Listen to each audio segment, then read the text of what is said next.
we know that atheists think a different way, and for the most part, their entire trend is a demonstration of rebellion against organized religion. This is for people that are open-minded enough. I would consider them the seekers of truth. Now, having said that, I could say that about the concept of God. I could say that about the concept of good, the concept of destiny, the concept of heaven, the concept of Christ, the Messiah, the concept of the prophets. So, getting back to faith as being one of those very important things in our reality. Of course, it can't be taken out of context because faith doesn't exist without human free will. It doesn't have to be at odds with free will and choice. It actually works in harmony with that force. I think the idea of free will and choice is more simple to deal with than this idea of faith. That means you're presented with a number of obvious possibilities and you make a choice, either chocolate, vanilla, or strawberry ice cream, swirled together.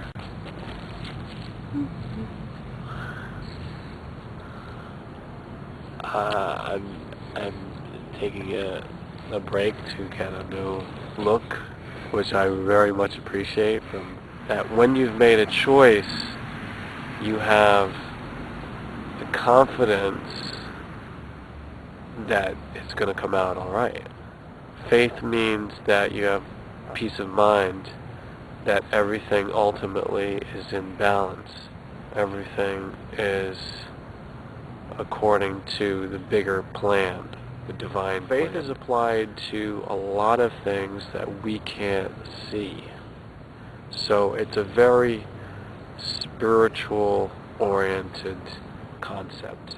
Now, spirit is also a very important thing to define because people usually think of spirituality as something that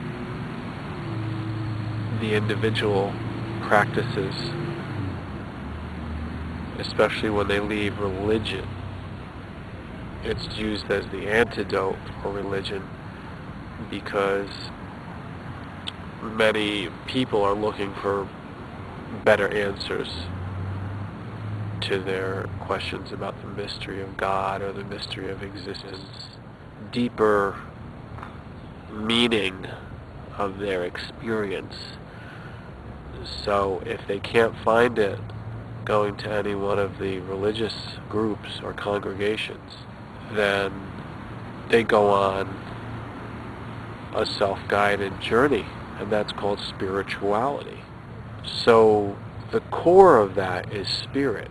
In general, that means spirit is an invisible force within reality. We can't prove it by modern science, but nonetheless, it is scientific. There's a logic to it.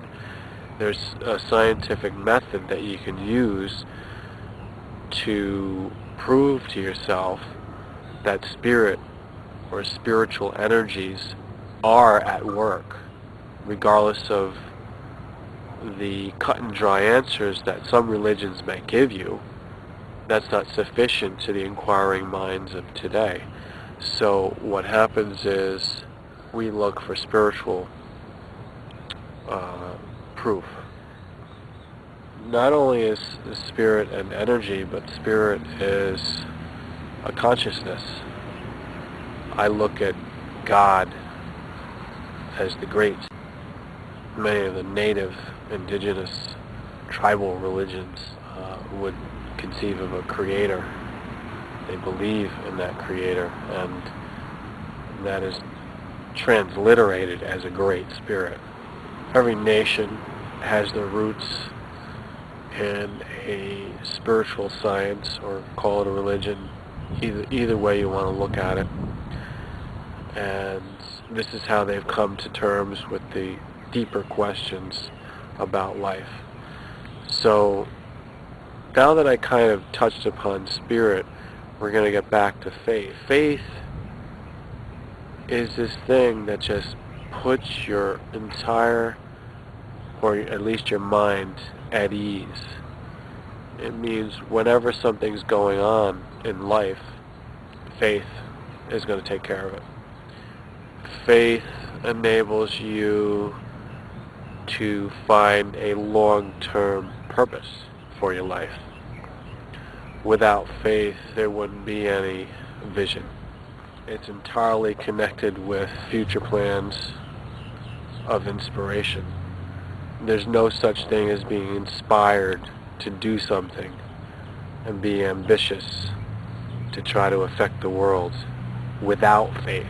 Nobody does that unless they have faith to believe in themselves. Now, they have a problem with some words, as I think a lot of different people would have a problem with the words and how they're defined and how they're practiced. And that's why I'm doing this video, just to attempt to do an explanation. People do things based on a spiritual energy that's influencing them, but they were refrained from using a word like faith because faith somehow has a connotation that connects it with religion, the religions that those people reject, the religions that they fight against.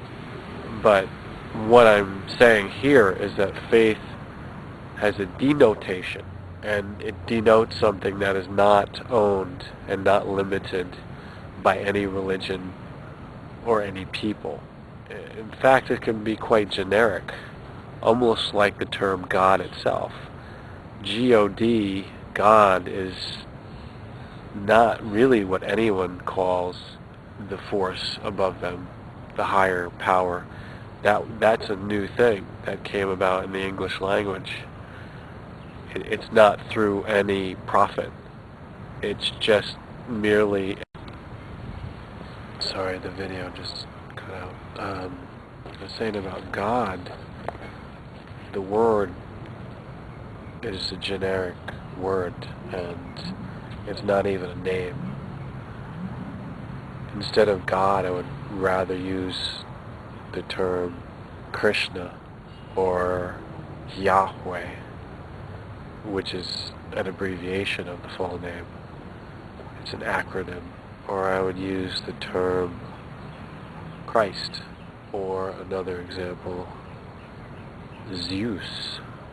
Not that many people use Zeus.